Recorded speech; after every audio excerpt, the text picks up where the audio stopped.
Hello good morning guys students. आज के video lecture में हम आपको बताएंगे, कुछ टॉपिक्स पे डिस्कशन करेंगे। क्या है कि व्हाट इज ऑर्गेनिक केमिस्ट्री। सबसे पहली टॉपिक पे हम क्या बात करने वाले हैं कि ऑर्गेनिक केमिस्ट्री क्या है, मीन्स डेफिनेशन क्या है इसकी। हमारे माइंड में बहुत सारे क्वेश्चन उठते हैं कि सर इसकी डेफिनेशन क्या होती है, कार्बनिक रसायन क्या है।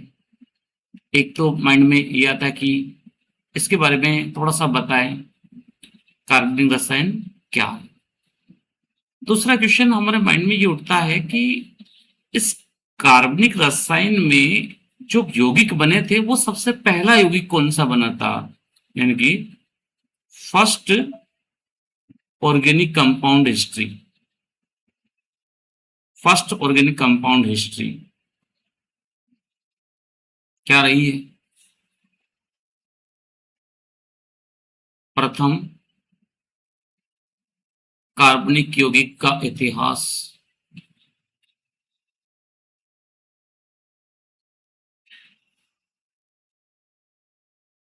का इतिहास, इन सब के बारे में जानकारी लेने के बारे में हम ये समझेंगे कि ऑर्गेनिक केमिस्ट्री मोस्टली कार्बन से बनी है, तो कार्बन के क्या क्या गुणधर्म हैं।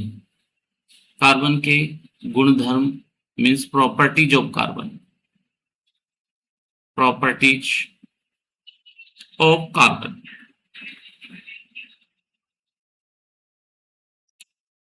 तो इसके बाद में हम ये जानेंगे कि डिफरेंट टाइप के ऑर्गेनिक फॉर्मूलेज होते हैं, तो उनको कैसे रिप्रेजेंटेशन किया जाता है। तो representation of organic compounds, organic compounds in different formula, different formula means कार्बनिक यौगिकों को दर्शाने वाले दर्शाने वाले विभिन्न सूत्र, उनका भी हम यहाँ डिस्कशन करने वाले हैं। चलिए, तो अभी इन सभी क्वेश्चंस के आंसर जानने के लिए हम वन बाय वन आपसे डिस्कस करते हैं। तो हम फर्स्ट टॉपिक की ओर चलते हैं, व्हाट इज ऑर्गेनिक केमिस्ट्री। तो देखिए बच्चों, ऑर्गेनिक केमिस्ट्री क्या होती है, तो इसको दो तरीके से समझ सकते हैं। क्या है ऑर्गेनिक केमिस्ट्री की डेफिनेशन, क्या बन सकती है। तो देखिए, हम बात करते हैं। तो देखिए, विज्ञान की वह शाखा जिसके अंतर्गत, विज्ञान की वह शाखा जिसके अंतर्गत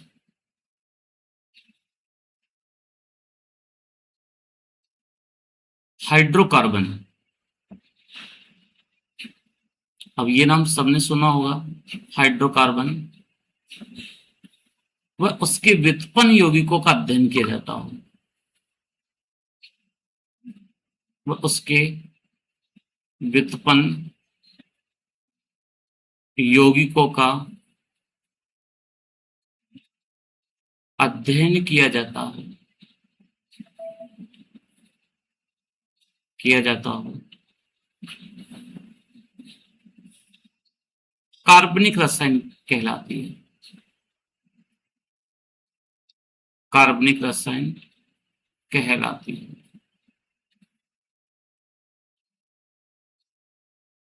देखिए, अगर हम इसको समझे कि it is the branch of, it is the branch of science, it is the branch of science which deals with,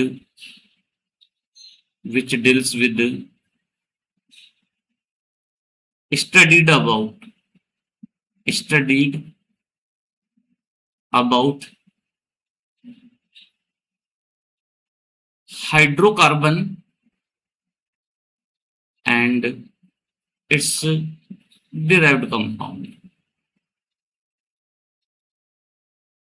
derived compound are known as organic chemistry. अब बच्चों को ये पता चल गया कि इसमें हाइड्रोकार्बन और उसके व्युत्पन्न यौगिकों का अध्ययन करते हैं। तो देखिए हाइड्रोकार्बन का मीन्स क्या होता है, देखो अगर इसको ब्रेक करके देखें तो दो टर्म से मिलकर बना है hydrogen plus carbon, means hydrogen and carbon containing compounds, hydrogen and carbon containing compound is called as hydrocarbon. अब देखिए बच्चों ये हाइड्रोकार्बन है ना, ये टू टाइप्स का हो सकता है, एक होगा एलिफेटिक और दूसरा होगा एरोमेटिक। तो अगर हम हाइड्रोकार्बन की बात करें आपसे, तो हाइड्रोकार्बन को टू पार्ट्स में डिवाइड कर रखा हमने, एलिफेटिक जो कि नॉन साइक्लिक होते हैं, एरोमेटिक जो वलय युक्त कंपाउंड होते हैं, ये अचक्रीय होते हैं, नॉन साइक्लिक होते हैं, अचक्रीय। और दूसरा है एरोमेटिक जो कि साइक्लिक होते हैं, चक्रीय वलय युक्त, चक्रीय या वलय युक्त होते हैं। अब जैसे हम 11th क्लास में पढ़ते हैं तो हमारे यहाँ पर एलिफेटिक भी और एरोमेटिक दोनों टाइप्स के हाइड्रोकार्बन है। तो 11th क्लास की बुक में एक लेसन दे रखा है हाइड्रोकार्बन। अब उसमें क्या क्या स्टडी करते हैं, हम एल्केन पढ़ते हैं, मतलब जिसमें सिंगल बॉन्ड होता है, जैसे मीथेन है, इथेन है, इस टाइप के एग्जाम्पल्स पढ़ेंगे। फिर ऐसे ही हम पढ़ेंगे एल्कीन, जिसमें कार्बन कार्बन के द्विबंध आता है, जैसे हम यहाँ एथीन पढ़ेंगे, प्रोपीन पढ़ेंगे, ब्यूटीन पढ़ेंगे। ऐसे ही ट्रिपल बॉन्ड त्रिबंध युक्त यौगिक आएगा एल्काइन, जिसमें हम कार्बन कार्बन के बीच में ट्रिपल बॉन्ड की स्टडी करेंगे बच्चों। तो यहाँ हाइड्रोकार्बन में जो ये नॉन साइक्लिक है एल्केन एल्कीन एल्काइन, ये एलिफेटिक के एग्जाम्पल बनते हैं। और जो रिंग लाइक कंपाउंड है लाइक एज बेंजीन, ये हमारे कोर्स में है, ये बेंजीन होती है, इसका मोलिकुलर फॉर्मूला C6H6 होता है। अब हम इस बेंजीन को किस तरह से प्रिपेयर करते हैं, क्या इनकी फिजिकल प्रॉपर्टी होती है, केमिकल प्रॉपर्टी होती है, इन सब के बारे में हम स्टडी करेंगे। और जैसे हम 12th क्लास में जाएंगे तो हम यहाँ हाइड्रोकार्बन के डेरिवेटिव्स पढ़ेंगे, व्युत्पन्न पढ़ेंगे। जैसे हम हेलोएल्केन पढ़ेंगे 12th क्लास में, पहले चैप्टर में जाएंगे। फिर दूसरे चैप्टर में जाते हैं तो हम फिनोल पढ़ते हैं, एनिसोल पढ़ते हैं, यानी कि बेंजीन पर हम हाइड्रोजन एटम को हटाकर पहले एक्स एटम ऐड कर देते हैं, फिर OH ग्रुप ऐड कर देते हैं, फिर OCH3 ग्रुप ऐड कर देते हैं, जिसको हम एनिसोल या मेथॉक्सीबेंजीन कहते हैं। फिर हम नेक्स्ट लेसन में CHO ऐड कर देते हैं तो बेंजेल्डिहाइड बन जाता है। फिर नेक्स्ट लेसन में हम COOH ऐड कर देते हैं तो बेंजोइक एसिड बन जाता है। फिर हम नेक्स्ट चैप्टर में NH2 ग्रुप ऐड कर देते हैं तो ये एनिलीन बन जाता है। इस तरह से 11th और 12th में दो टॉपिक बहुत इंपॉर्टेंट होते हैं, एक का नाम है हाइड्रोकार्बन और दूसरे का नाम है hydrocarbon derivatives. Hydrocarbon derivatives, derivative मतलब व्युत्पन्न। तो हम 12th क्लास में डेरिवेटिव्स पढ़ते हैं और 11th क्लास में हम हाइड्रोकार्बन से परिचय लेते हैं। क्लियर बच्चों? अब बात करते हैं हम अगले टॉपिक की। तो हम बात करते हैं कि इसकी हिस्ट्री क्या है। हिस्ट्री ऑफ ऑर्गेनिक कंपाउंड, ये तो डेफिनेशन समझे हमने। हिस्ट्री ऑफ ऑर्गेनिक कंपाउंड कैसे डिस्कस हुआ, कैसे ये ऑर्गेनिक केमिस्ट्री पर चलन में आई, इनके बारे में समझते हैं। देखिए अगर हम ऑर्गेनिक केमिस्ट्री को देखें तो सबसे पहले एक सिद्धांत दिया था, जैव शक्तिवाद सिद्धांत। जैव शक्तिवाद सिद्धांत, इसको वाइटल फोर्स थ्योरी बोलते हैं इंग्लिश में, वाइटल फोर्स थ्योरी। और देखो ये सिद्धांत क्या बताता है कि सजीवों सजीवों से ही सजीवों से ही कार्बनिक यौगिकों का उत्पादन हुआ है। सजीवों से ही कार्बनिक यौगिकों का उत्पादन हुआ है। Means organic compound produced by organic compound produced by living organism। Living organism से ही हमें क्या प्राप्त हुए हैं? Organic compound. इसका खंडन किया एक साइंटिस्ट है फ्रेडरिच वोहलर। इसलिए इसको वोहलर वोहलर की अवधारणा बोलेंगे। वोहलर की अवधारणा means Wohler concept. First time Wohler ने कहा कि कार्बनिक यौगिकों का निर्माण कार्बनिक यौगिकों का निर्माण अकार्बनिक यौगिकों से हुआ है। अकार्बनिक यौगिकों से हुआ है। मीन्स इन्होंने क्या बोला? Organic compound synthesised by organic compound synthesized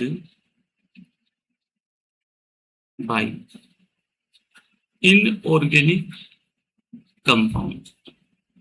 inorganic compound अब कैसे सिंथेसाइज किया है इस बात को समझते हैं हम।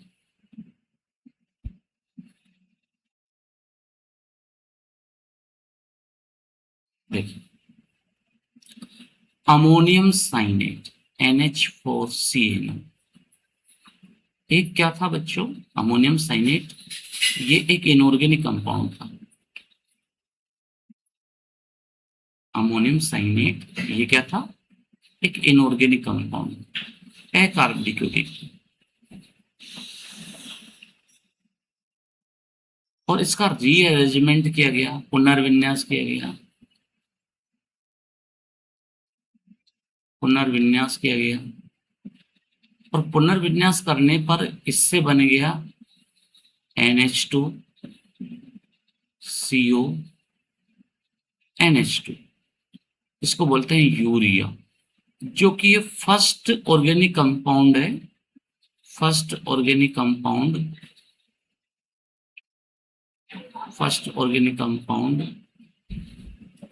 Prepared in laboratory.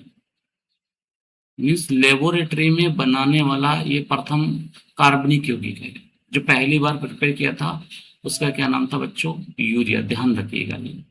लेकिन उसके बाद में जो अन्य यौगिक बनाए गए, जैसे मेथेन बना लिया गया, जैसे एसिटिक अम्ल बना लिया गया, अलग अलग साइंटिस्ट ने अलग अलग टाइम पर बनाया। फिर बेंजीन का फॉर्मेशन हो गया। इस तरीके से ये many organic compounds prepared in laboratory. Many organic compounds ये प्रिपेयर्ड हुए। तो ये इस तरीके से हम ऑर्गेनिक केमिस्ट्री की हिस्ट्री को समझ सकते हैं। ओके। और यदि हम और बात करें तो हम ये समझते हैं अब थोड़ा सा introduction about carbon. Introduction about carbon. क्योंकि हम ऑर्गेनिक केमिस्ट्री पढ़ रहे हैं तो मोस्टली स्टडी किसकी करते हैं? कार्बन और इसके जितने भी डेरिवेटिव जो होते हैं, व्युत्पन्न यौगिक होते हैं, उनकी स्टडी करते हैं। तो इंट्रोडक्शन अबाउट कार्बन, तो कार्बन के बारे में परिचय लेते हैं बच्चों। कार्बन का परिचय लेते हैं तो देखिए सब बच्चे जानते होंगे। सबसे पहले बात करें कार्बन के सिंबल की, तो कार्बन का सिंबल क्या होता है? प्रतीक क्या होता है? C। दूसरी बात करें तो एटॉमिक नंबर क्या होता है इसका? सभी बच्चों को पता होना चाहिए। एटॉमिक नंबर होता है इसका 6, यानी कि परमाणु क्रमांक बोलते हैं एटॉमिक नंबर को। इसका परमाणु क्रमांक क्या होता है? 6 होता है।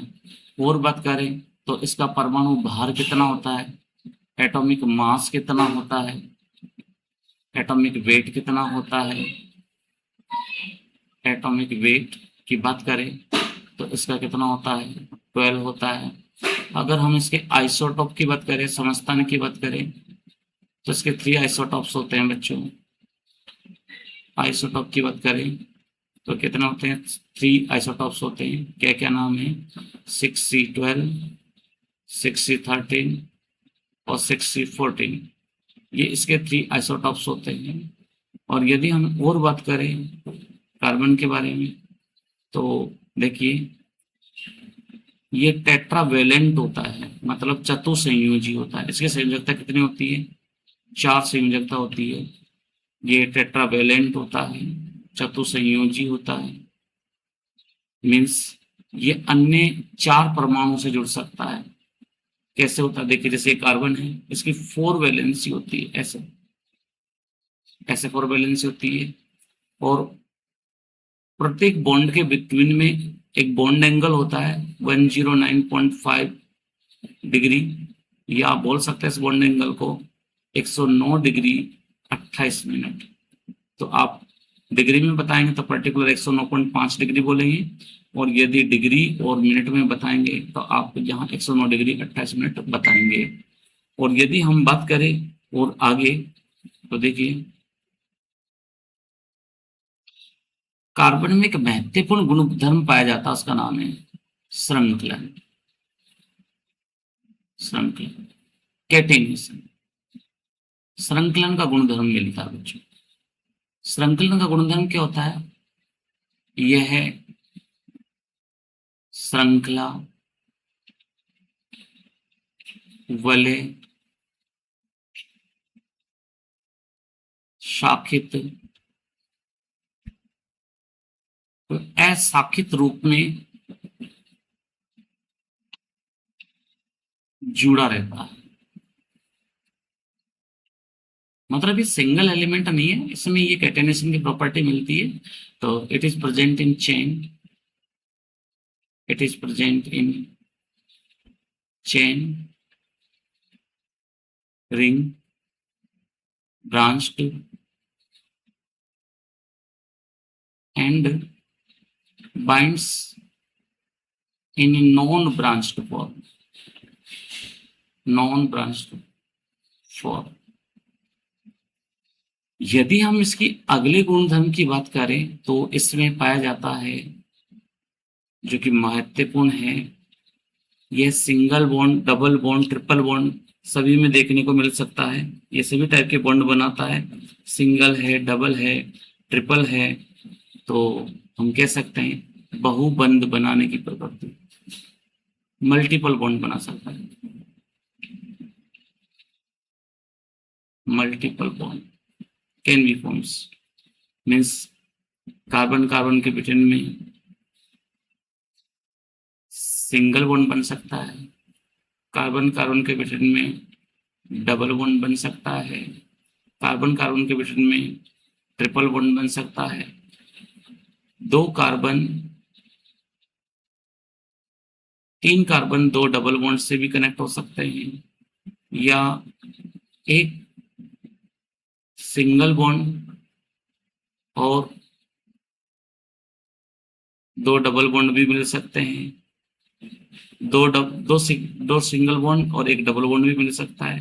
तो यानी कि मल्टीपल बॉन्ड भी इसमें पाए जाते हैं।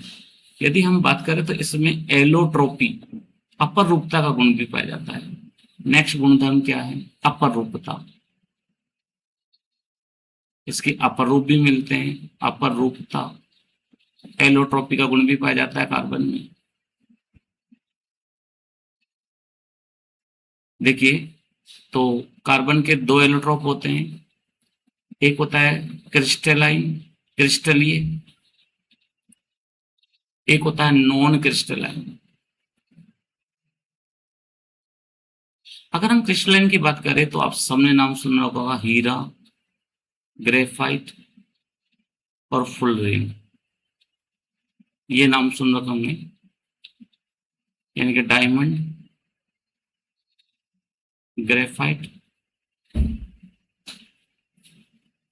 एंड फुल रिंग, ये सब एग्जांपल्स है। और डायमंड और ग्रेफाइट के बीपी एमपी की वैल्यू बहुत ज्यादा होती है, बीपी एंड एमपी की वैल्यू क्या होती है, हाई होती है। बट नॉन क्रिस्टलाइन फॉर्म क्या है, कोल है, कोक है, कोल है, कोक है, चारकोल है। ये जो फॉर्म्स है ये डिफरेंट फॉर्म्स है, कोल है, कोक है, चारकोल है, ये नॉन क्रिस्टल फॉर्म की फॉर्म में काउंटिंग होती है इसमें। और कार्बन जो होता है ना, वो कोवेलेंट बॉन्ड का फॉर्मेशन करता है। तो इनके जितने भी यौगिक होंगे वो कौन से होंगे, सहसंयोजी यौगिक, सहसंयोजी यौगिक बनाता है कोवेलेंट कंपाउंड।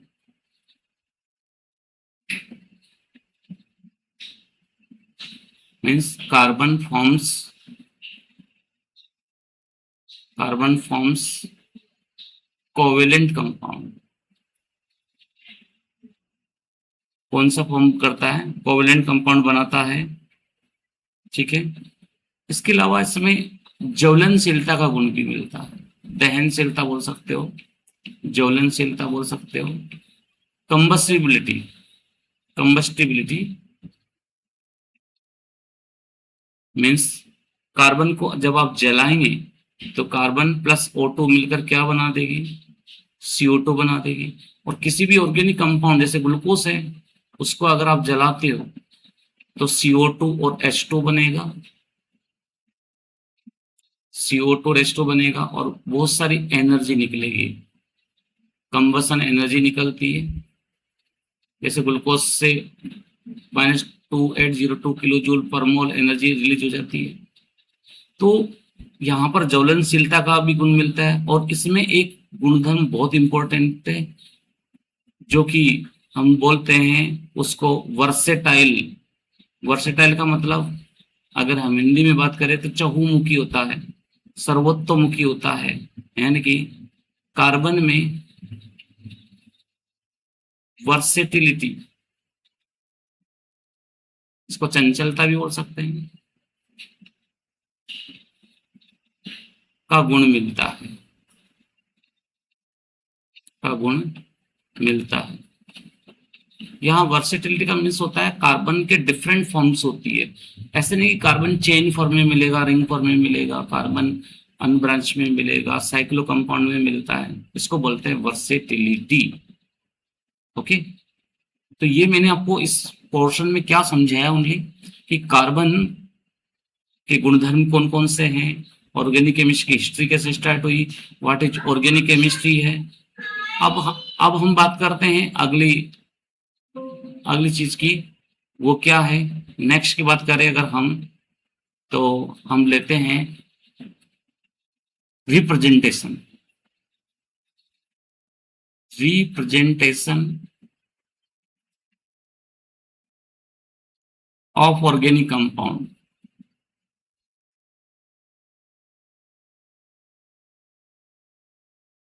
मीन्स कार्बनिक यौगिकों को प्रदर्शित करना, कार्बनिक यौगिकों का प्रदर्शन।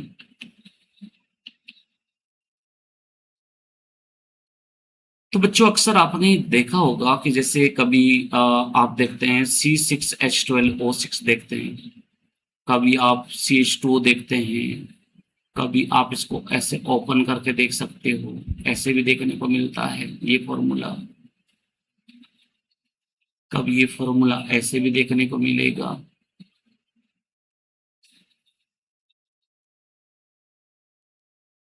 यहाँ पर इनको अलग अलग करके भी दिखाया जाएगा।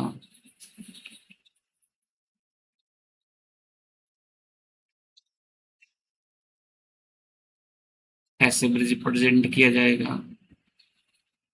क्या है ये सब फॉर्मूले, किसी भी कंपाउंड को रिप्रेजेंट करने के ये जो फॉर्मूले होते हैं ये डिफरेंट डिफरेंट फॉर्म्स में होते हैं। हम उनकी यहाँ पर वन बाय वन डिस्कशन करने वाले हैं। जैसे सबसे पहला नाम सुना होगा आपने, अणुसूत्र। अणुसूत्र means molecular formula, molecular formula. अब एक्चुअल डेफिनेशन क्या है इसकी, किसी अणु में किसी अणु में परमाणु को, किसी अणु में परमाणु को उनकी वास्तविक संख्या के साथ, एक्चुअल एटम, उनकी वास्तविक संख्या के साथ, दर्शाने वाला सूत्र, दर्शाने वाला सूत्र क्या कहलाता है? अणु सूत्र कहलाता है। और इसकी जरूरत आपको कहाँ पड़ती है? 11th क्लास के फर्स्ट चैप्टर में जब अणु सूत्र और मूलानुपाती सूत्र ज्ञात करते हैं तो द फॉर्मूला रिप्रेजेंट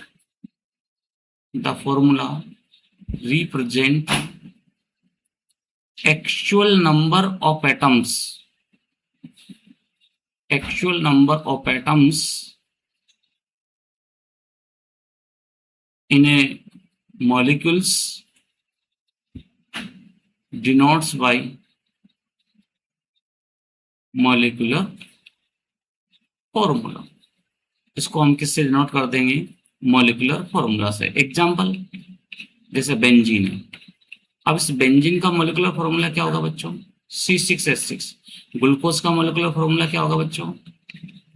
C6H12O6 होगा, है कि नहीं? बेसिक जानकारी ये तो होगी सही ना हमें, ठीक है ना। लेकिन इसी के साथ अगर हम बात करें कि दूसरा फॉर्मूला होता है मूलानुपाती सूत्र। मूलानुपाती सूत्र मीन्स एम्पेरिकल फॉर्मूला। ये क्या होता है? ये नाम सुना होगा आपने। तो क्या होता है मूलानुपाती सूत्र? परमाणु का सरलतम अनुपात, परमाणु का अणु में सरलतम अनुपात, अणु में सरल पूर्ण अनुपात भी बोल सकते हो। सरल पूर्ण अनुपात क्या कहलाएगा? मूलानुपाती सूत्र, यानी कि सिंपल होल रेशो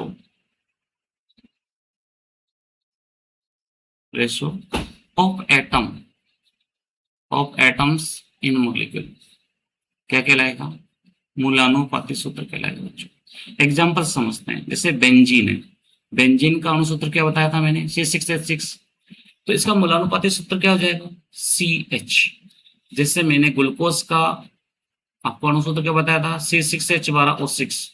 तो यहाँ आप 6 को पूरे को डिवाइड कर देंगे तो क्या बन जाएगा? CH2O। यहाँ क्योंकि यहाँ कार्बन 6 थे, हाइड्रोजन 12 और ऑक्सीजन 6। तो अगर आप इसको सिंपल फॉर्म में लिखेंगे तो क्या लिख देंगे? 1 कार्बन, 2 हाइड्रोजन, 1 ऑक्सीजन। इस तरीके से मूलानुपाती सूत्र लिख देंगे। नेक्स्ट होता है संरचना सूत्र।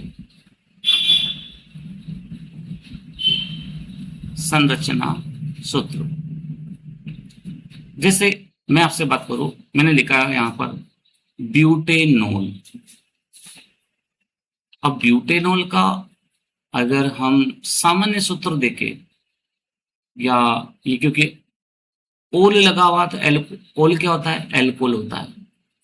ओल क्या होता है? एल्कोहल होता है। स्ट्रक्चरल फॉर्मूला की बात कर रहे हैं हम अब। तो एल्कोहल, ब्यूटेनॉल क्या है? एक एल्कोहल है। तो एल्कोहल का जनरल फॉर्मूला क्या होता है? CnH2n+1 डॉट OH, ये फॉर्मूला होता है। अब इसमें ब्यूट आ रहा है, तो ब्यूट का मीन्स क्या हो गया? N = 4। N की वैल्यू 4 लगा दो तो क्या बन गया? C4H2 × 4+1 डॉट OH मीन्स बन गया फॉर्मूला C4 2 चौके 8 और 1 9 C4H9 डॉट OH। अब मैंने यहाँ ब्यूटेनॉल का ये जनरल फॉर्मूला लिख दिया C4H9OH। तो अब मुझे इसका स्ट्रक्चरल फॉर्मूला बनाना है, तो कैसे बनाऊंगा? देखिए यहाँ 4 कार्बन है, ये लो, ये 4 कार्बन लिख दिया मैंने। हाइड और साथ में क्या अटैच है? OH अटैच है। और हाइड्रोजन कितने? 9। तो देखो 3 हाइड्रोजन मैंने इस कार्बन के साथ लगा दिए, क्योंकि कार्बन की वैलेंसी कितनी होती है? 4 होती है। तो अभी ये पहला वाला कार्बन केवल एक बॉन्ड बना रहा था, इसलिए 3 हाइड्रोजन लगाए, लेकिन दूसरा वाला कार्बन दो बॉन्ड बना रहा था, एक लेफ्ट एक राइट, इसलिए 2 हाइड्रोजन लगा दिए। फिर यहाँ भी हमने 2 हाइड्रोजन लगा दिए, यहाँ भी हमने 2 हाइड्रोजन लगा दिए। तो ये जो रिप्रेजेंटेशन है इसको अपन क्या बोलेंगे, संरचना सूत्र। लेकिन मान लो इसका मुझे संगणित संरचना सूत्र लिखना होता, कंडेंस्ड फॉर्मूला लिखना होता, संगणित संरचना सूत्र लिखना होता, तो फिर मुझे थोड़ा सा बदलाव करना पड़ता है। यहाँ पे मुझे क्या करना पड़ता, जो एक जैसी यूनिट है, जैसे CH2 में 3 बार आ रहा है, लेकिन जब इसका मैं कंडेंस फॉर्मूला लिखूंगा, कंडेंस्ड स्ट्रक्चरल फॉर्मूला लिखूंगा, तो यहां पर मुझे थोड़ा चेंजेस करना चाहिए। क्या करना पड़ेगा, कंडेंस में क्या करना पड़ेगा, सबसे पहले मुझे CH3 लिख देंगे। लेकिन यहाँ CH2 कितनी टाइम्स है, 3 बार है, लेकिन हम वो अटैच्ड है किसके, OH के साथ, इसलिए 2 बार लिखेंगे और बाहर वाले CH2 को OH लिख देंगे, ऐसे लिख देंगे। जैसे और थोड़ा समझते हैं, और एग्जांपल लेते हैं और क्लियरिटी आएगी। जैसे नॉर्मल हेक्सेन का फॉर्मूला होता है ये, हेक्सेन मतलब 6 कार्बन, ये वाला फॉर्मूला, ये नॉर्मल हेक्सेन का स्ट्रक्चरल फॉर्मूला है, संरचना सूत्र है। तो अब इसको कंडेंस्ड में कैसे लिखें हम, तो कंडेंस्ड में कैसे लिखेंगे हम, ये जो CH2 4 टाइम्स आ रहा है इसको 4 बार ना लिखकर एक ही बार में हम होल 4 कर दें ऐसे, और लास्ट में CH तक लिख दें। तो ये भी नॉर्मल हेक्सेन है, लेकिन इसमें और उसमें फर्क क्या है कि ये खुला संरचना सूत्र है और ये संगणित संरचना सूत्र है, यानी कि ये ओपन स्ट्रक्चर फॉर्मूला है और ये कंडेंस स्ट्रक्चर फॉर्मूला है। मुझे उम्मीद है आपको समझ में आया होगा। अगर कोई ऐसी बातों नहीं समझ में आती, आप मुझे कमेंट बॉक्स में लिखकर बता सकते हैं कि सर ये पॉइंट मुझे समझ में नहीं आया, तो नेक्स्ट आपको सेशन में वीडियो में आप मुझे क्लियर कर दें, तो मैं आपके वीडियो में कमेंट्स देखूंगा, तो फिर मुझे पता चलेगा कि क्या क्या समस्या चल रही है बच्चों को। ऐसे बच्चों अगर हम इसको थोड़ा सा ओपन में लिखे, ओपन स्ट्रक्चर फॉर्मूला, तो देखिए ओपन में कैसे लिखेंगे हम, ओपन स्ट्रक्चर फॉर्मूला, यानी कि खुला संरचना सूत्र की बात करें तो देखो, कार्बन से सपोज करें 3 हाइड्रोजन अटैच है, तो हमने 3 को ऐसे ओपन कर दिया। दूसरे वाले कार्बन से 2 हाइड्रोजन अटैच है, तो हमने इसको ऐसे लिख दिया। तीसरे वाले कार्बन से भी 2 हाइड्रोजन अटैच है, तो हमने ऐसे लिख दिया।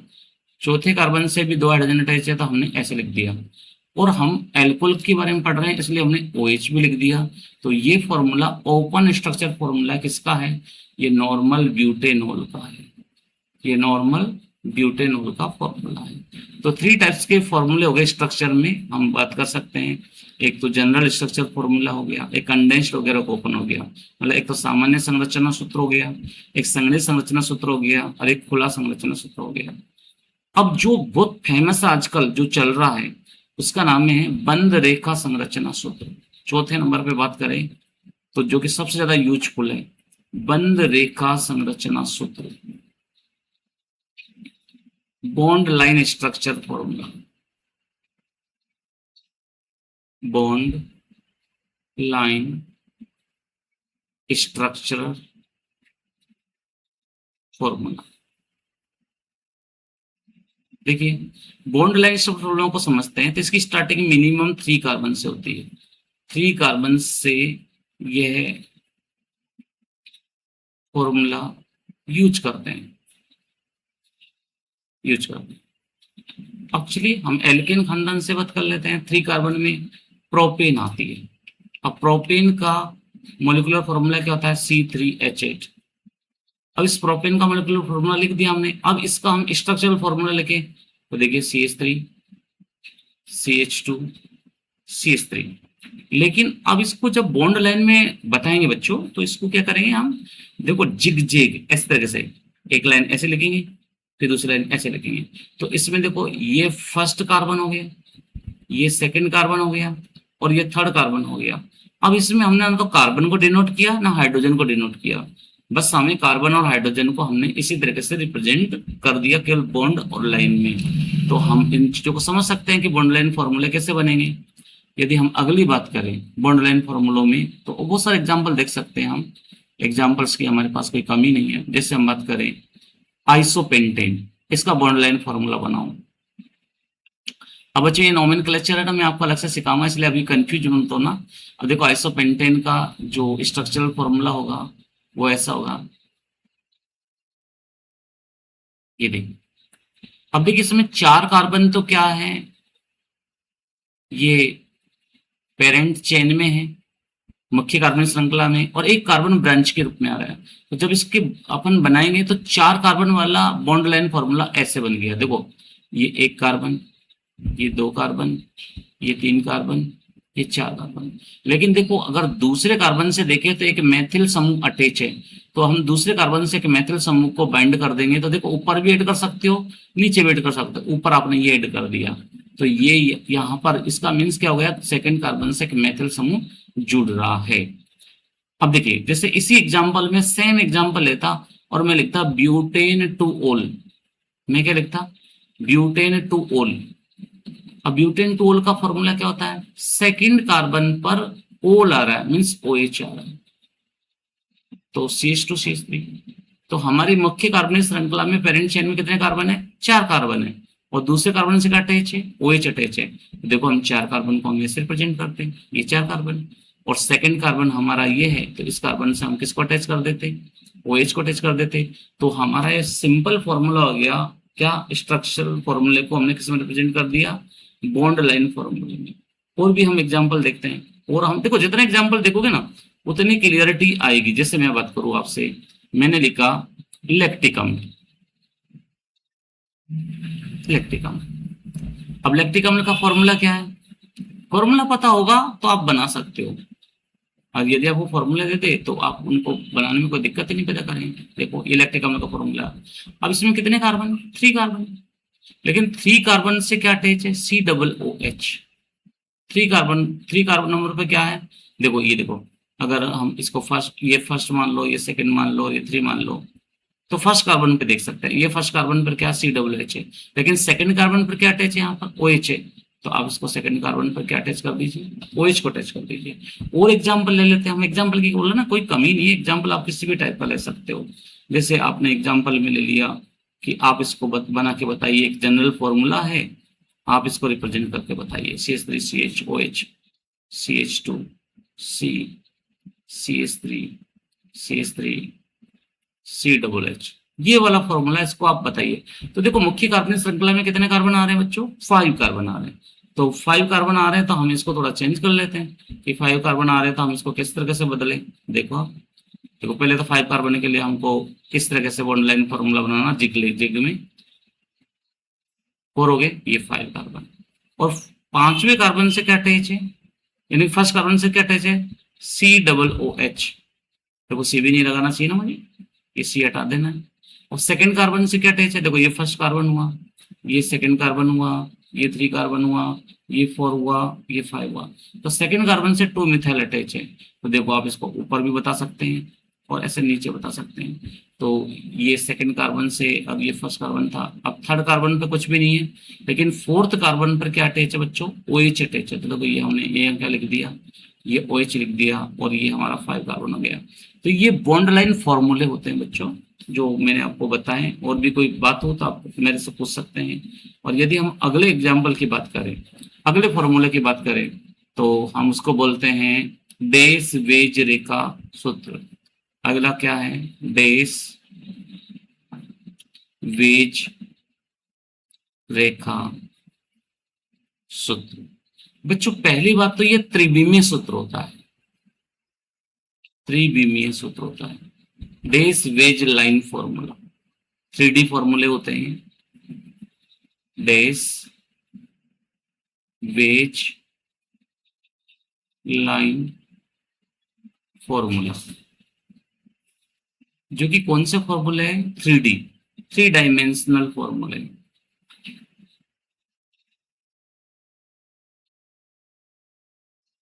अब देखिए इस फॉर्मूलों को रिप्रेजेंट करने के लिए ना, जैसे हाँ हमारा ये कागज है, 2D कागज है, और इस ये मान लो ये कागज है, और इस कागज पर ये एक कार्बन है और कार्बन की 4 वैलेंसी है।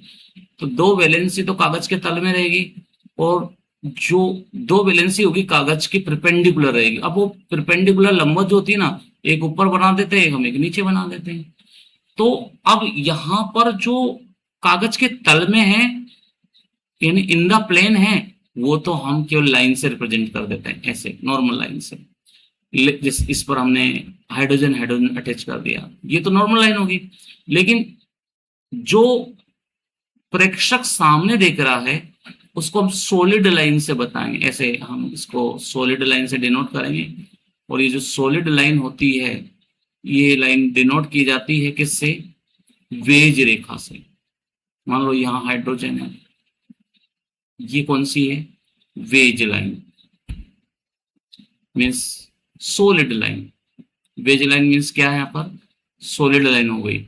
अब इस सॉलिड लाइन जो कि किसकी ओर होती है? ऑब्जर्वर की ओर होती है, प्रेक्षक की ओर होती है, जो हम सामने से देखते हैं उसको बोलते हैं प्रेक्षक की ओर। लेकिन एक बॉन्ड ऐसा भी होगा जो प्रेक्षक से दूर होगा, जो पीछे की ओर होगा, हम उसको डैश डैश लाइन से बताएंगे, ऐसे ऐसे रिप्रेजेंट करेंगे।